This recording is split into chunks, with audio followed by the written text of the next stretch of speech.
Save किया था ना? मैं सिर्फ इसलिए गया था क्योंकि उसने मुझे कॉल किया, that's it. But listen तो. Save it for someone else. जिंदगी में सेव करना जरूरी है, मगर जब बात पैसों की हो, सिर्फ सेविंग से काम नहीं चलेगा। इक्विटी म्यूचुअल फंड्स में इन्वेस्ट कीजिए और अपने सेविंग्स को आगे बढ़ने का मौका दीजिए। Mutual fund investments are subject to market risks. Read all scheme related documents carefully. The print में आपका स्वागत है। पिछले कुछ दिनों में हमने देखा कि पाकिस्तान को नया आर्मी चीफ मिला और भारत में असम और मेघालय का सीमा विवाद काफ़ी चर्चा में रहा। वहीं दूसरी तरफ दुनिया भर में कतर में चल रही फीफा विवाद पर विवादों का सिलसिला दरअसल वहाँ पे ख़त्म ही नहीं हो रहा था। आप सभी हमारे जो दर्शक हैं काफ़ी ध्यान रखते हैं ऐसे मुद्दों का, काफ़ी जागरूक हैं, इसलिए आपने हमें पिछले हफ्ते इन्हीं से जुड़े मुद्दों पर कई सवाल भेजे और आज के इस एपिसोड में हम एक बार फिर ऐसे ही सवालों पर चर्चा करेंगे। हेडलाइंस के पीछे शेखर के साथ मैं अपूर्वा मंधानी और मेरे साथ हैं हमारे editor in chief Shekhar Gupta. स्वागत है आपका शेखर। धन्यवाद अपूर्वा। और देखो फीफा में इतना पास से फॉलो नहीं कर पाया, लेकिन उसमें बड़ी नई नई चीजें हो रही है। जैसे सऊदी अरेबिया ने हरा दिया बड़ी टीम अर्जेंटीना को, और अब जापान ने हरा दिया जर्मनी को, तो लगता है कि वहां पे भी बड़े बड़े सिंहासन हिल रहे हैं इस बार। हाँ। शेखर, खेल कूद से जुड़े तो सवाल आपको आते ही हैं क्योंकि सब जानते हैं आप कितनी रुचि रखते हैं उसमें। T20 वर्ल्ड कप में वेस्ट इंडीज क्वालिफाई नहीं हुआ है ना, तभी कुछ भी हो सकता है, तो अच्छी बात है। बाकी देश भी अच्छे हो रहे हैं खेलों में, तो एक्साइटमेंट बना रहता है ऐसे थोड़ा बहुत। चलिए शेखर, सबसे पहला जो सवाल है वो सुप्रीम कोर्ट से आ रहा है। ये पूछ रहे हैं विवेकानंद होला 6730, हमारे मेंबर हैं, पूछ रहे हैं कि हालांकि मैंने चुनाव आयोग के मुद्दे के बारे में काफ़ी कुछ पढ़ा है, मैं इसके बारे में आपके विचार जानना चाहता हूँ। मेरे ख्याल में सुप्रीम कोर्ट में चल रहा है, उससे जुड़े ये मुद्दे के बारे में पूछ रहे हैं। देखिए इसमें दो राय, हर चीज में दो राय होती हैं, पर दो जो बेसिक मूलभूत बात के ऊपर दो राय हैं वो ये हैं कि ऐसी अपॉइंटमेंट्स जो कार्यकारिणी है, एग्जीक्यूटिव है, उसको करने का पूरा अधिकार होना चाहिए और कोई बोले ना, या इसकी जुडिशियल स्क्रूटनी हो सकती है। तो ये एक बड़ा आर्ग्यूमेंट है या बड़ी डिबेट है। स्क्रूटनी जो होना एक तरह से बुरी बात नहीं है, क्योंकि अगर जुडिशरी हमारी इसमें, सुप्रीम कोर्ट इसमें नहीं जुड़ता तो कभी टीएन सेशन को भी जो ताकत मिली वो नहीं मिलती। क्योंकि जैसे हर इंस्टीट्यूशन होता है जो लोकतंत्र में, उसकी सुरक्षा बाकी इंस्टीट्यूशन करते हैं, वैसे इलेक्शन कमीशन भी है। अब इलेक्शन कमीशन बना, उसके लिए कानून है, 3 इलेक्शन कमिश्नर हैं, लेकिन देखिए होता काफ़ी कुछ सरकार के अधीन है। तो कई बार तो ऐसे होता है कि उसके अंदर कोई अध्यक्ष ही ऐसा आ जाए जो बिल्कुल धाकड़ हो जाए, सेशन साहब थे, किसी के ना सुने, लेकिन उनको भी फिर किसी की मदद की जरूरत पड़ती है, और ऐसे में फिर सुप्रीम कोर्ट ही मदद में आता है। तो अगर लगता है सुप्रीम कोर्ट को कि गलत हुआ, अब सुप्रीम कोर्ट के पास ये तरीका नहीं है कि वो असेस करें कि ये उम्मीदवार अच्छा था, ये कैंडिडेट खराब था जिसको रखा है, वो सुप्रीम कोर्ट की कॉम्पिटेंस नहीं है। लेकिन अगर सुप्रीम कोर्ट को लगे और जैसे कोई पिटीशन लेके जाए कि बहुत जल्दबाजी में फैसला किया और ऐसे लगा कि इसी इंसान के लिए बनाई गई पोजीशन या इस पोजीशन के लिए इंसान को तैयार किया गया, अब जैसे जिसको बनाया है, जो मिस्टर गोयल हैं, जिनको इलेक्शन कमीशन में लगाया है, वो 2 दिन पहले उन्होंने वीआरएस लिया और फिर उनको अचानक लगा दिया, तो लगता है कि पहले से ये प्लान किया हुआ था। अब जो भी है, अगर सुप्रीम कोर्ट इसमें सवाल पूछता है, अगर अपनी मर्यादा में रह के सवाल पूछता है, तो वो अच्छी बात है। लेकिन ये भी बात ठीक है कि सुप्रीम कोर्ट अब ये अपॉइंटमेंट्स नहीं कर सकता और लोगों को निकाल नहीं सकता, लेकिन जो नॉर्म्स हैं, जो उसके कानून हैं, जो उसके सिद्धांत हैं, वो पूरे फॉलो हों, ये सुप्रीम कोर्ट की जिम्मेदारी है उसको एस्टैब्लिश करना। जी, इसी से जुड़ा एक और सवाल है संकल्प 6872 का, जो कि हमारे मेंबर हैं, पूछ रहे हैं, बोल रहे हैं हेलो अपूर्वा, हेलो संकल्प, सीईसी की नियुक्ति पर सुप्रीम कोर्ट बीस्ट मोड में चला गया। संकल्प जी ना अपने सवाल बहुत अच्छे से फ्रेम करते हैं, तो मैं पढ़ती हूँ इसको। अब बोल रहे हैं यहाँ 2 मुद्दे हैं, एससी कॉलेजियम प्रणाली अपने आप में बहुत ही फ्लॉड और ओपेक है, दूसरा किसी भी प्रक्रिया पर सवाल उठाना ठीक है, लेकिन कई बार सांसदों को खेल के नियम बनाने के लिए कहने के बजाय सुप्रीम कोर्ट ने मनमाने ढंग से अपना चार्टर लागू कर दिया। वो बोल रहे बीसीसीआई का कॉन्स्टिट्यूशन एक डिजास्टर था।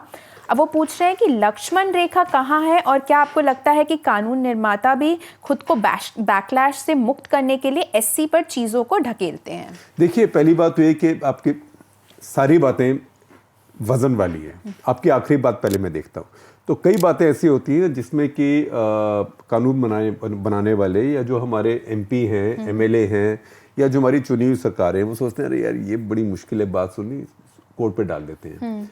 कोई कोर्ट बोलेगा सब मान जाएंगे, वैसे भी कोर्ट में जज जाते हैं, उनको कौन सा इलेक्शन लड़ना है। जी। तो जैसे इसमें सबसे बड़ा उदाहरण है जो अयोध्या का मामला था, जो जुडिशरी के ऊपर छोड़ दिया। ये पॉलिटिकल मामला था, इसका पॉलिटिकल हल निकालना चाहिए था, उसकी बजाय उसको प्रॉपर्टी डिस्प्यूट बना के और कोर्ट के ऊपर छोड़ दिया। तो ये एक टेंडेंसी तो होती है। दूसरी बात जो आपने कही, मैं आपकी बात से बिल्कुल सहमत हूँ कि कोर्ट्स को हमेशा ये नहीं सोचना चाहिए कि हम किसी और का काम उससे बेहतर कर सकते हैं।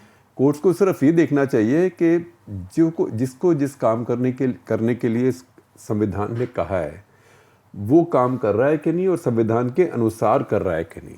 अच्छा, उसके बाद उसका परफॉर्मेंस अच्छा है, ख़राब है, वो सफल है, असफल है, इसका फैसला वोटर करते हैं, कोर्ट नहीं करता है। जी। कोर्ट थर्ड अंपायर नहीं है आपके जनतंत्र में। इस तरह से कोर्ट थर्ड अंपायर नहीं, फर्स्ट और सेकंड दोनों अंपायर है जब आपके संविधान और कानून की रखवाली करने का टाइम आता है। तीसरी बात, ये जो सुप्रीम कोर्ट ने जो क्रिकेट के साथ किया और खेलों के साथ भी कर रहा है, ये मैं कहूँगा कि ये सुप्रीम कोर्ट के इतिहास में अच्छे शब्दों में, अक्षरों में नहीं लिखा जाएगा। अब सबसे ज़्यादा सत्यानाश क्रिकेट का किया है क्योंकि खेल की समझ नहीं है। और वो कहते हैं कि अंग्रेजी में, हिंदी में भी कुछ कहते होंगे, मुझे एकदम समझ नहीं आ रहा है कि road to disaster is paved with good intentions, है ना। तो आप चौबे जी बनने गए थे, छब्बे रह गए दुबे। ऐसे ही हमारे क्रिकेट में कोर्ट ने हाल किया है कि उन्होंने कह दिया जोश में आके कि हर स्टेट का एक वोट होगा। पहली बात तो ये अमेरिकन सेनेट नहीं है। अमेरिकन सेनेट में होता है हर स्टेट का एक मेंबर, हाँ, यहाँ पे नहीं होता ऐसे। और अमेरिकन सेनेट का कोई और मतलब होगा। बीसीसीआई में अब देखें कि महाराष्ट्र स्टेट है। अब महाराष्ट्र हमेशा से क्रिकेट का गढ़ रहा है भारत में।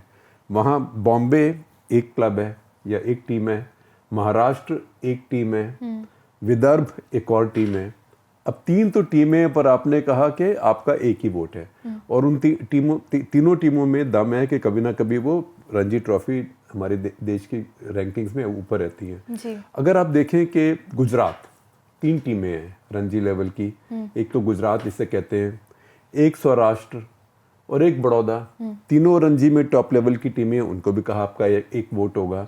तो ये कुछ ऐसे है कि घोड़ा गधा सब एक ही तरह से हाँकना शुरू किया। तो ऐसे नहीं होता। स्पोर्ट्स कॉम्पिटिटिव होता है।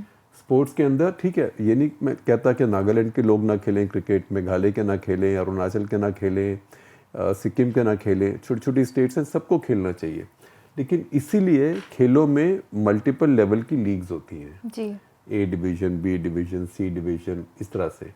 अब ऐसे मैच हो रहे हैं, फर्स्ट क्लास क्रिकेट ही होती है कि उसका कोई औचित्य ही नहीं बचा कि एक टीम ने बनाए 71, दूसरे ने बनाए 671। अब इसमें जो लोग 250, 200 रन बना के आएंगे या जो 8 विकेट लेके आएंगे, उनके परफॉर्मेंस आप कैसे असेस करेंगे।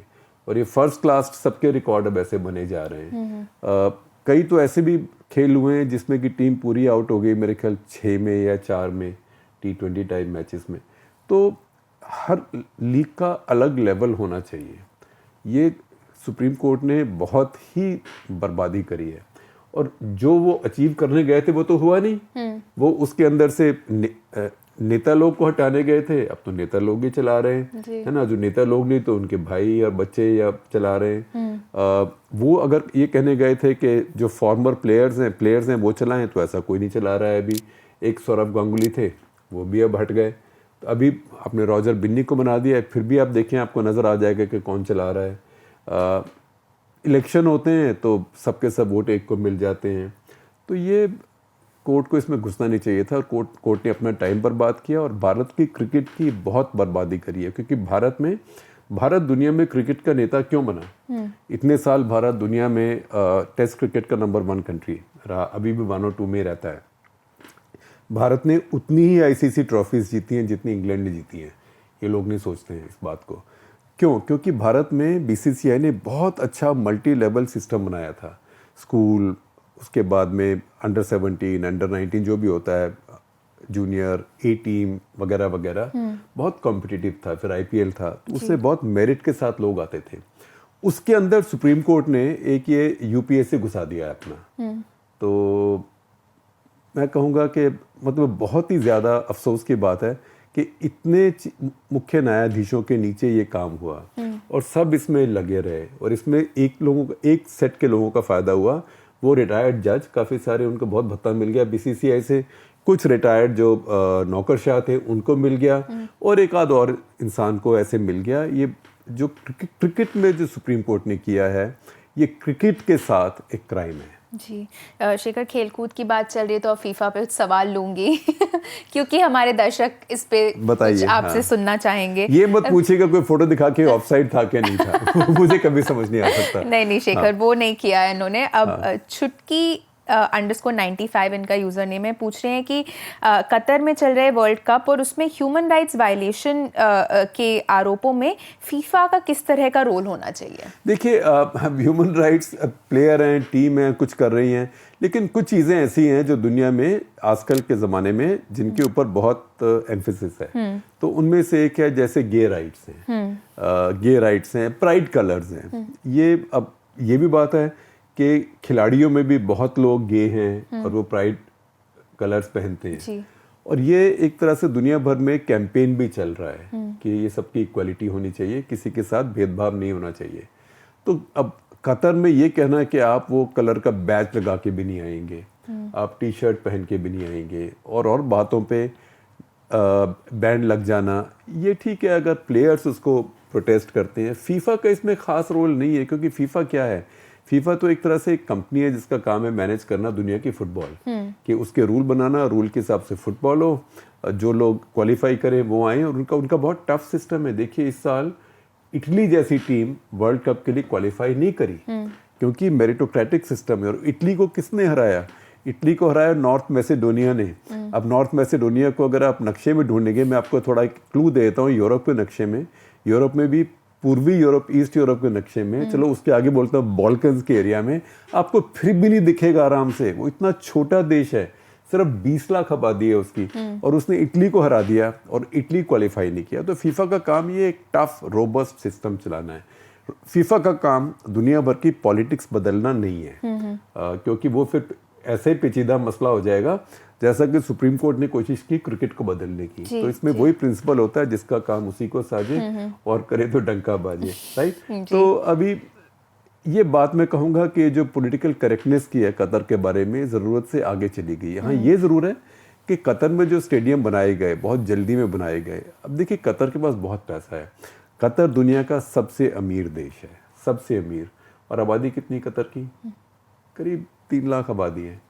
छोटा सा एक आइलैंड है, आइलैंड भी नहीं है, मतलब जुड़ा हुआ है मेनलैंड से, लेकिन थोड़ा कोस्ट है उनका पर्शियन गल्फ में, छोटा सा देश है। लेकिन उसके पास ऑयल और गैस ज़बरदस्त है, मैसिव उसके पास ऑयल एंड गैस है, तो उससे वो बहुत अमीर हो गया है। दूसरी बात, उसकी जो लोकेशन है वो बहुत जियो स्ट्रेटेजिक है क्योंकि वो ईरान के साथ भी लगता है, सऊदी अरेबिया के साथ भी लगता है, इजराइल से भी दूर नहीं है। अच्छा, और वो खेल भी अपनी तरीके का खेलते हैं। खेल ऐसे खेलते हैं कि एक तरफ से अमेरिका के एलाइज हैं, तो अमेरिका की सेंट्रल कमांड की जो सबसे बड़ी एयरबेस है मिडल ईस्ट में वो कतर में है। साथ साथ जो उसामा बिन लादेन का सारा परिवार, उसके बच्चे इन लॉ, सब एक्सटेंडेड परिवार, उसकी कई बीवियाँ थी, सबके लोगों के लिए उनको घर बना के एक तरह से उनके लिए शहर ही बसा दिया या एक मोहल्ला ही बसा दिया, वो भी कतर में किया है। और ऐसे कतर ईरान के साथ भी ठीक रखता है। पहले ये सऊदी अरेबिया के साथ उसकी बहुत खींचातानी थी क्योंकि कतर मुस्लिम ब्रदरहुड को सपोर्ट करता था। छोटा सा देश है और वही देश क्योंकि इतना पैसा है, अल जजीरा भी चलाता है। अल जजीरा सारी दुनिया को तो पॉलिटिकल करेक्टनेस सिखाता है, लेकिन कतर की पॉलिटिक्स को कभी कवर ही नहीं करता। हम सबको सिखाता है कि डेमोक्रेसी कैसी होनी चाहिए। तो ये जिसके पास इतने पैसे हों उसको 7 खून माफ होते हैं। तो कतर का भी कुछ ऐसे हिसाब है। और इन पैसों के कारण, पैसों की वजह से कतर को एक शहर के देश को पूरा फीफा वर्ल्ड कप मिला। और अब देखिए स्टेडियम खाली है वहाँ पे क्योंकि वहाँ अपने लोग तो है नहीं जाने के लिए वहाँ पे। अब फीफा वर्ल्ड कप होता है, एक मैच इस शहर में, एक उसमें है, एक उसमें है, सबको मौका मिलता है, लोग वहाँ जाते हैं जी। और वो देश भी ऐसे होते हैं जहाँ बाहर दुनिया से टूरिस्ट जाना चाहते हैं, कुछ और मस्ती करते हैं, कहीं घूम फिर के आते हैं। कतर में तो ऐसा कुछ है ही नहीं। तो ये इसलिए मिला कि कतर के पास इतना पैसा था कि उन्होंने एक तरह से फीफा को एक, जिसको कहते हैं गॉडफादर की लाइन है लेकिन यहाँ फिट होती है थोड़ी सी, कि ऐसा ऑफर किया जिसको कि फीफा मना नहीं कर पाए। So they made them an offer they couldn't refuse, है ना। वो गॉडफादर कहते हैं ना, I will make you an offer you can't refuse, क्योंकि पता है गॉडफादर के ऑफर को अगर रिफ्यूज कर दिया तो फिर क्या होगा, है ना। तो ऐसे ही वो पैसों से उन्होंने ये वर्ल्ड कप खरीदा है। तो थोड़ी बहुत गाली खा रहे हैं, बदलेंगे नहीं, सुधरेंगे नहीं वो, ये इसका मुझे पूरा विश्वास है। चलिए, इसी के साथ फीफा के लिए ये अकेला क्वेश्चन था। इसके बाद हमारे पास जो सवाल है वो है यूज़र my8nn7cr9r का, ये है इनका यूज़र नेम। ये पूछ रहे हैं, बोल रहे हैं, हाय शेखर जी, हाल ही में असम और मेघालय बॉर्डर डिस्प्यूट को लेकर जो ओपन फायरिंग हुई है और 6 लोग मारे गए हैं, इसको लेकर आपका क्या व्यू है? वो बोल रहे हैं कि क्या भारत जैसे बड़े देश में ऐसे इंसिडेंट होना, क्या ये देश के लिए एक खतरे की घंटी को दर्शाता है, और सेंट्रल गवर्नमेंट इस मुद्दे को रिजॉल्व क्यों नहीं कर रही है? देखिए, जहां ये असम और मेघालय, उनके बीच में बॉर्डर डिस्प्यूट है और काफ़ी है, कुछ हद तक उन्होंने कोशिश की है रिजॉल्व करने की और कुछ किया भी है, लेकिन काफ़ी बचा हुआ है। लेकिन जिस इलाके में ये हुआ है, ये बॉर्डर डिस्प्यूट का इलाका नहीं है। जो बॉर्डर डिस्प्यूट है वो ज़्यादा उस इलाके से जो असम से टच करता है, जब गुवाहाटी से बाहर निकल के शिलोंग की तरफ जाते हैं, नेशनल हाईवे है उसके साथ करता है। ये जो है ये एक और इलाका है, ये असम के पहाड़ी इलाके हैं, थोड़ी ऊंची पहाड़ियाँ नहीं है, कार्बी आंगलोंग इलाका है। सो कार्बी आंगलोंग में असम के ट्राइबल्स रहते हैं और उसकी दूसरी तरफ वेस्ट जयंतिया हिल्स है जो मेघालय का ज़िला है, उसमें वहाँ के ट्राइबल्स रहते हैं। तो ट्राइबल कम्युनिटीज़ जो है आमतौर पे वो ज़्यादा ऐसे बॉर्डर्स को मानती नहीं है, इधर उधर जाती है। इस केस में क्या हुआ कि ये लगा असम के जो बॉर्डर गार्ड्स नहीं थे, जो फॉरेस्ट गार्ड्स थे, उनको लगा कि हमारे जंगल काट के हमारी लकड़ी वहाँ ले जा रहे हैं। तो ये चिंदी चोरी के ऊपर लड़ाई हो गई। तो एक ट्रक के ऊपर का के हमारी लकड़ी ले जा रहे हैं, वहाँ कुछ बहस हुई होगी, मारपीट हुई होगी, जो भी कुछ हुआ, उन्होंने गोली चला दी। तो 5 लोग मेघालय के मर गए और एक फॉरेस्ट गार्ड मर गया। अब देखिए, अपने ही देश में लोग, ठीक है, क्राइम भी होता है, लोग किसी को मार देते हैं, किसी को टुकड़े भी कर देते हैं, पर वो क्राइम होता है प्लान किया हुआ। ये बिल्कुल आप ट्रिगर हैप्पी तरीके से गोली चला दी, अपने देश के मार दिए। दोनों मुख्यमंत्रियों की हालत ख़राब है, दोनों के लिए एम्बेरसमेंट हो गई, असम वाले के लिए बहुत ज़्यादा हो गई। इस टाइम तो वो गुजरात में कैंपेन कर रहे हैं, जब ये हो गया तो फटाफट उन्होंने रिलीफ किया, अपना जो मर गया उसके लिए भी, जो मेघालय के मर गए उनके लिए भी, और कहा इसको सस्पेंड, उसको सस्पेंड। तो ये जो है, ये एक तरह से लोकल लेवल पे इनकॉम्पिटेंस और बेवकूफ़ी का एक उदाहरण है, और क्रिमिनल बेवकूफ़ी का। ये सिर्फ हंसने वाली बेवकूफ़ी नहीं है, क्रिमिनल बेवकूफ़ी। इसमें कोई गरीब आदमियों की जान गई है, ये बहुत गलत हुआ है। लेकिन ये जो केस है, ये बॉर्डर डिस्प्यूट का नहीं है। ये केस सिर्फ इस शक का है कि हमारी लकड़ी चोरी करके जा रहे थे हमारे जंगल से।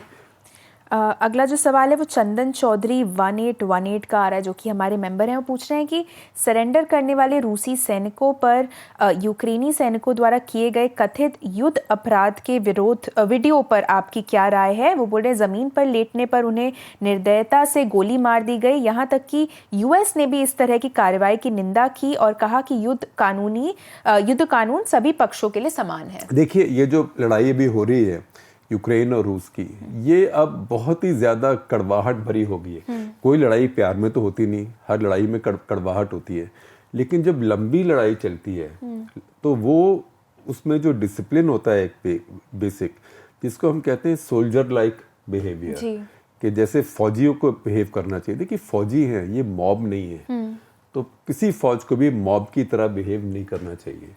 जैसे कि अब 1971 में पाकिस्तान के 90,000 से ऊपर 93,000 92,000 सैनिकों ने, जो भी उनके अफसर थे, सब ने सरेंडर किया। तो उनको कितनी बार जनरल मानिक शॉ ने पहले ही कहा था कि आपके साथ बिल्कुल जिनेवा कन्वेंशन वाला व्यवहार होगा, कोई आपसे ज्यादती नहीं होगी।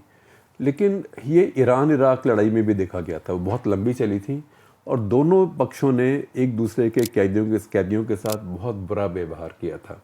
तो ये अब जो हो रहा है, पहले सिर्फ कहते थे कि रूसी कर रहे हैं, अब यूक्रेनियंस भी कर रहे हैं।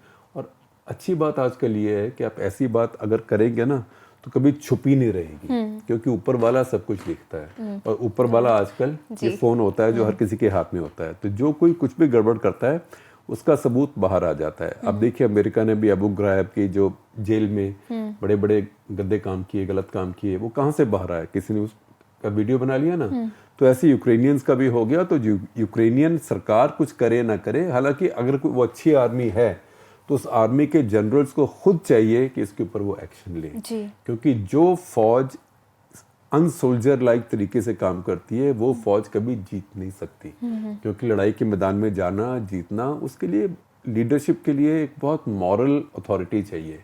वो मॉरल, ये कम्युनल राइट नहीं है, ये एथनिक राइट नहीं है कि तू रूसी, मैं यूक्रेनियन, तू मुझे मार, मैं तुझे मारता हूँ, ऐसे नहीं है। ये प्रोफेशनल सोल्जर्स हैं, पेशेवर सोल्जर्स हैं, तो उनको उस तरीके से बिहेव करना चाहिए। और लेकिन ये साफ है कि यूक्रेन में भी ऐसी बहुत वायलेशंस अब हो रही हैं। अगला सवाल जो है वो संकल्प का है, जो कि हमारे मेंबर है, बोल रहे हैं हेलो एसजी, तमाम शोर शराबे और आपके पर्सनली लगातार 2 नेशनल इंटरेस्ट उन्हें समर्पित करने के बावजूद इम काफ़ी डिम निकले।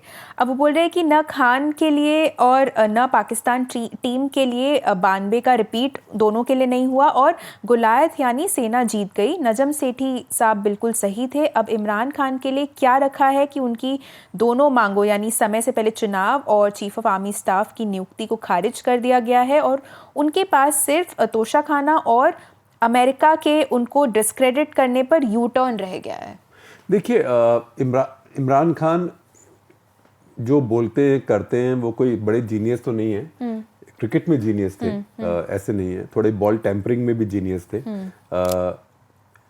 कोई ऐसे स्टेट्समैनली इंसान नहीं है, लेकिन उनकी एक उनकी बड़ी भारी शक्ति है, वो ये है कि वहाँ के अवाम में, जनता में उनके लिए भी बहुत भारी सपोर्ट है। वो सबसे लोकप्रिय नेता पाकिस्तान में है, और सबसे लोकप्रिय नेता मैं कहूँगा बाय सम स्केल। हाँ, वो भी खास करके इसलिए क्योंकि नवाज शरीफ वापस नहीं आ रहे हैं। अगर नवाज शरीफ वापस आ गए तो फिर उनका भी कुछ बढ़ सकता है, लेकिन जब तक नवाज शरीफ वापस नहीं आते, इमरान खान के लिए कोई मुकाबला नहीं है। अब क्या हुआ है कि फौज ने, और अभी जो सरकार बनी है, उस सरकार ने भी कहा फौज से कि देखिए आप तो हमें लेके आए हैं, हमने सरकार बना ली, अब आपने हमें कहा कि अपनी अर्थव्यवस्था को ठीक कीजिए, तो हमने बड़े अनपॉपुलर काम किए, हमने दाम बढ़ाए हर चीज़ के, सब्सिडीज़ घटाई क्योंकि IMF से पैसे चाहिए थे, पैसे आए, थोड़ा अब हमें टाइम दीजिए ठीक करने का, क्योंकि हमने सारे अनपॉपुलर काम किए।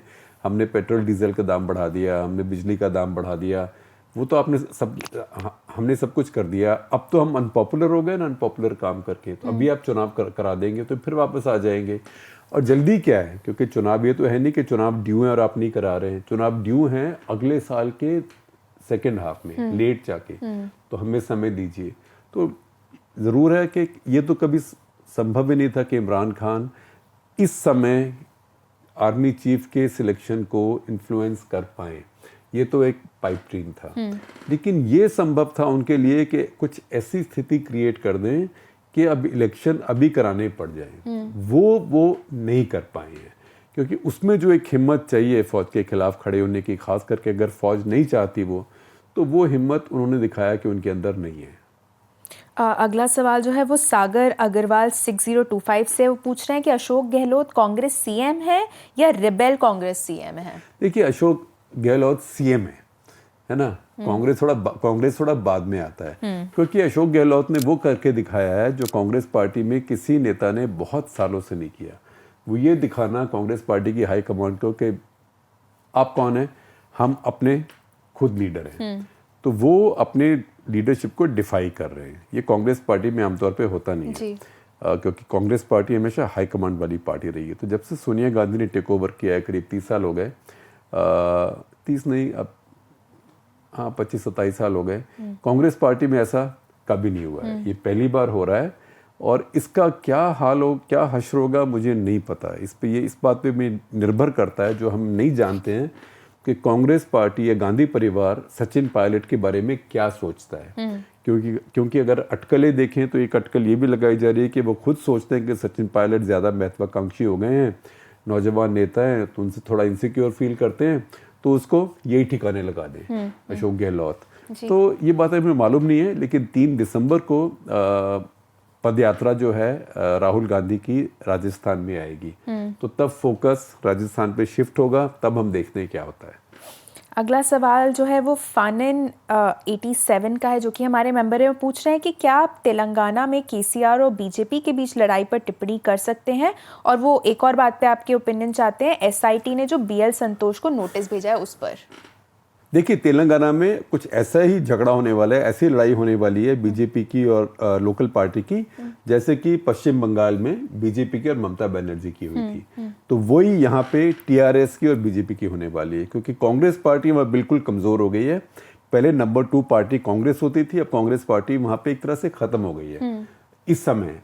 अब और चुनाव के बीच में समय कुछ बना ले मुझे पता नहीं, पर इस समय वो काफी कमजोर है और खत्म है। अब देखें, वहां पे अभी एक उपचुनाव हुआ था, उसमें जो अब जीता कैंडिडेट टीआरएस का, उसके मेरे ख्याल 68,000 है कुछ ऐसे वोट थे, अब उससे 10,000 वोट कम बीजेपी वाले के थे, और कांग्रेस पार्टी के उम्मीदवार के कुल वोट 10,000 थे। और ये वो स्टेट है जो कांग्रेस पार्टी स्वीप करती थी एक जमाने में।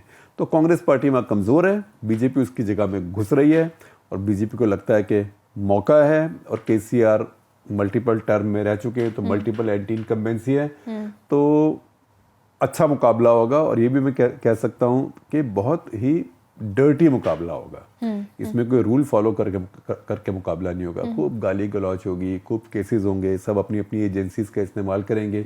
तो वहीं मुझे लगता है थोड़ा प्रीएम्प्टिव। अब बीजेपी का भी अब देखिए, उन्होंने इतने कल परसों बहुत इनकम टैक्स रेट्स वगैरह हुई हैं उन लोगों के ऊपर जो केसीआर के नजदीकी माने जाते हैं। जी। तो ऐसे उनके पास जो एजेंसी और पुलिस है वो उसका इस्तेमाल कर रहे हैं। और ये वाली जो मूवी है, ये वाली जो फिल्म है, ये हम पहले देख चुके हैं महाराष्ट्र में। महाराष्ट्र में यही हुआ था कि जो एनडीए सरकार थी वो अपनी पुलिस का इस्तेमाल कर रही थी बीजेपी के लोगों के खिलाफ।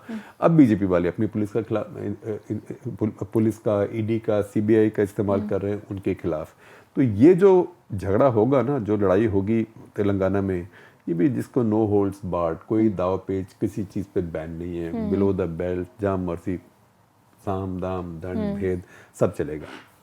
आज का आखिरी सवाल ले रही हूँ कैप्टन मोहित शर्मा का, जो कि पूछ रहे हैं कि प्रशांत किशोर की जन सुराज अभियान और पदयात्रा के बारे में आपका क्या विचार है। वो बोल रहे हैं, मेरी जानकारी में आज़ादी के बाद से इस तरह का लोकतांत्रिक पार्टी बनाने का अभियान शायद कभी नहीं हुआ है। क्या ये देश की राजनीति में परिवर्तन ला सकता है? देखिए, आपकी बात में दम है, लेकिन ये पहली बार ऐसा नहीं हुआ, क्योंकि थोड़ा अरविंद केजरीवाल और आम आदमी पार्टी को भी हमें क्रेडिट देना चाहिए। उन्होंने भी एक पार्टी अपने आप बनाई है। उसको पहले उन्होंने एक्टिविस्ट ग्रुप बनाया, फिर पार्टी बनाई।